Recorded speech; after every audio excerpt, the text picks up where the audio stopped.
gentlemen, and welcome to Old Fort Niagara.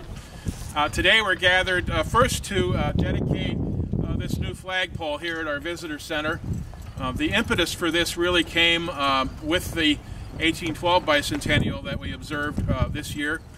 It seems that the three flagpoles inside the fort are not tall enough to fly our replica War of 1812 flag. It's a 24 by 28 foot banner. And even when this replica flag is run completely to the top of the flagpole inside the fort, it could still touch the ground. It's that big.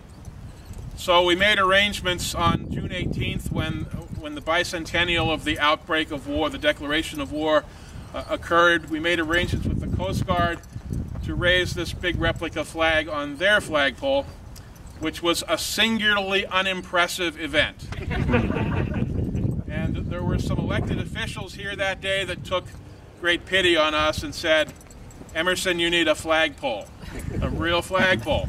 And that's where this conversation started, a flagpole that's big enough to display this wonderful replica of Fort Niagara's 1812 flag. I'd like to introduce a gentleman who was really the catalyst for a lot of this, and that's Niagara County Legislator David Godfrey. Thank you, Bob. Appreciate everybody coming out today. We don't have the sun, but at least we don't have that bitter wind out here. I'm going to ask Ed Rath to come up with me right now, because the story behind this happened because of a relationship that Niagara County and Erie County has had for a number of years. The Niagara-Erie Regional Coalition, or NERC, exchanges opportunities and issues between our counties and talking about what we can do to help our community. And one thing that came up during the celebration and all the different dedications for the War of 1812 was there must be something that we can do as a relationship to show our support.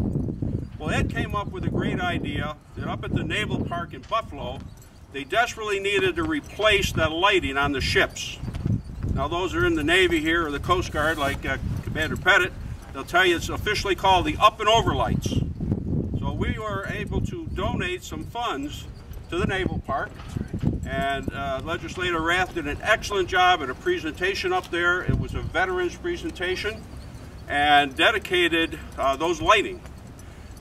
Obviously here in Niagara County, we're looking for a place, and there couldn't be a more appropriate place than right here at Old Fort Niagara.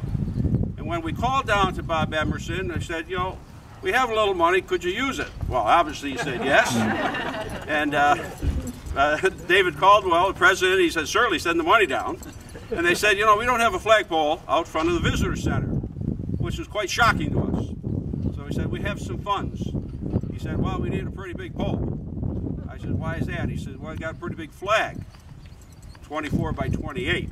So as you can see here, this mast of 65 feet, I believe, tall enough, as he said, to fly the replica of this flag. Now also, of course, there wasn't quite enough funds, so we do want to recognize that additional funds was made available through the Rooker Family Foundation, very generously to complete the purchase of this and totally get it installed with lighting. So that was excellent. Now, a little bit about the flag. Obviously, it flew over the fort during the War of 1812. And it was captured December, this happened to be December, on 19th in 1813. It was captured and then taken as a souvenir of war, and it wound up in Scotland on a castle, which it got weathered, and there was a fire.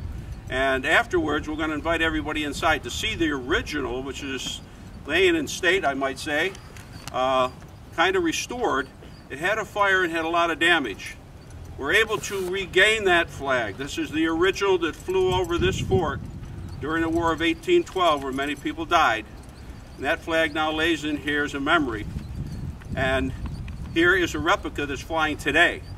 Very similar to a flag that you may recall is flown at Fort McHenry, Baltimore, which is the Stars and Stripes banner, which of course is where the national anthem came from. They were, as I was told, by legislator Burmaster, who has a lot more history than I. I lived it. He lived it, actually. I think he carried the flag back from Scotland. But he'll tell you that this is a replica, very similar. They're made by the same people that built, actually designed and made the Star Spangled Banner itself. So we're very proud to be able to offer this flagpole. I congratulate our friends over in Erie County for seeing the importance of this historic event. And at this point, I would like to turn it over to Legislator Clyde Burmaster, who can certainly fill us in on a little more of the history. Thank you. Thanks, David. Thank you. Well, it's certainly a pleasure to be here. We keep coming back to Old Fort Niagara, and whenever I have the opportunity to talk to people about the fort, I always say, you know, this at one time was the Wild West. Everything came here from Europe, France, England, all over. They docked right down here. That's where it started. And there's a lot of history here that really doesn't get the notoriety that it should. I think with what we have here between here, Lewiston, Niagara Falls, and on up into Erie County, we probably have about as much historical interest as they have in Gettysburg. We just have not had the opportunity to explore that. Things like this beautiful building that was put up how many years ago, Bob? Where's Bob? 6 years ago? I thought it was even longer now. But it is another addition to it, and it's great to have this tourism effort, which really, I guess I'll call it historical tourism, just for the sake of it being more than just a fun thing to do. Very educational, and there's a lot of personal pride goes on here. The directors that I've known of the fort not only are the director and the family, but with Bob and Kate and the kids, they go back into that period and really do a bang-up job anytime. I'm proud to have been a part of the Niagara Regional Coalition with Ed Rath. There were some monies that were collected years ago, which we really didn't know what we were going to do with. This was a great idea on the part of Dave and Ed and the rest of the members of that coalition. It shows Erie and Niagara. As I said when we formed that coalition, probably the best thing that happened there was we got to know each other where we didn't before. It was a big body of water in between us. But this is a great cooperative effort between us, and it does the fort proud. So with that, I'll turn it back to, I guess you're the MC? I guess so. All right. Before we have our official ribbon cutting, to my left, obviously, Chairman Bill Ross is here from our legislature, and of course you all know our mayor. Anybody not know our mayor, Dick Slurry? I think everybody does. Of course, David Caldwell here from the fort. It's now certainly my pleasure and an honor to introduce to you, I guess, our keynote, Jane Corwin from the state. We're certainly glad to have her here. Jane, thanks for joining us on this beautiful day. Thank you very much. Thank you. Well, hello, everyone. Thank you so much for coming out. What a beautiful day. We could have 3 feet of snow, but instead we have a nice, beautiful view of the river today. It's an honor and a privilege to be here, and especially when you think about all the individual effort that has gone in on the part of the people who are up here right now. You know, we take for granted that government will just always, you know, provide and do the right thing, but really government is directed by the people, and it's usually by the people who care and have a passion for things like this. Certainly with Clive and all the local officials who care so much about the community and care so much about the history of this area, to put the time and the effort and the energy into making sure that the resources were put into installing such a beautiful flagpole and restoring something that was so important to this community many years ago. I look at it, and it is really inspiring to see such a large flag, and it makes you think, wow, back then in the early 1800s, people thought big. They wanted to do big things, and think about, they didn't have the technology to do it very easily, and they still did it, and they overcame tremendous obstacles to be able to create such a large flag and to be able to build a fort like we have out here.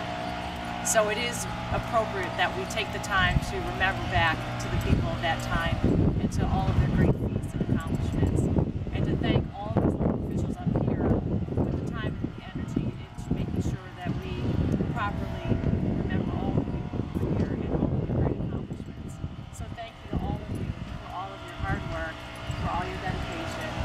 yes, governments can work together. We can do something that the community wants, and I am so proud to be able to be a part of this. So thank you again for coming out.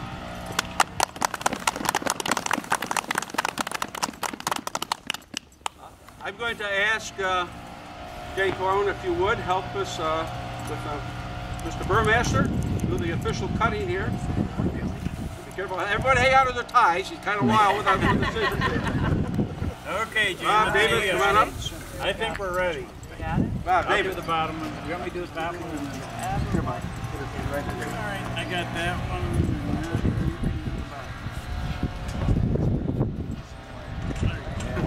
Watch the fingers. Ow! There it is.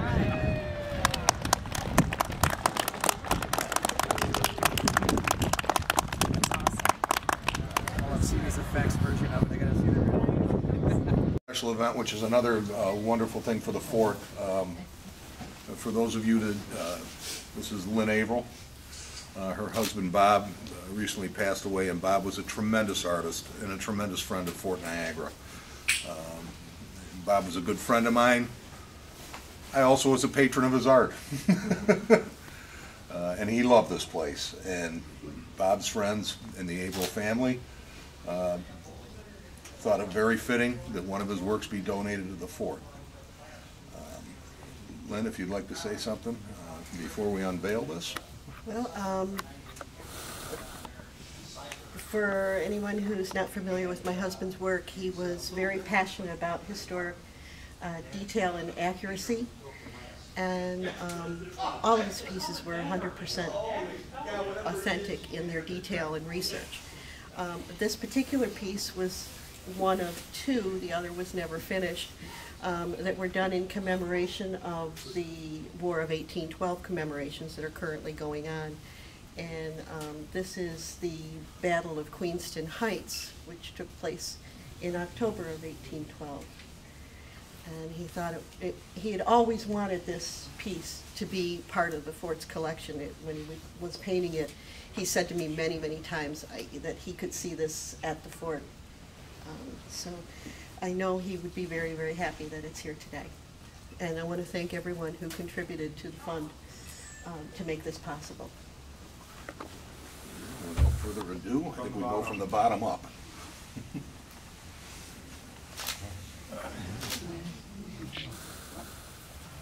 The Battle of Queenston Heights by Robert Averill.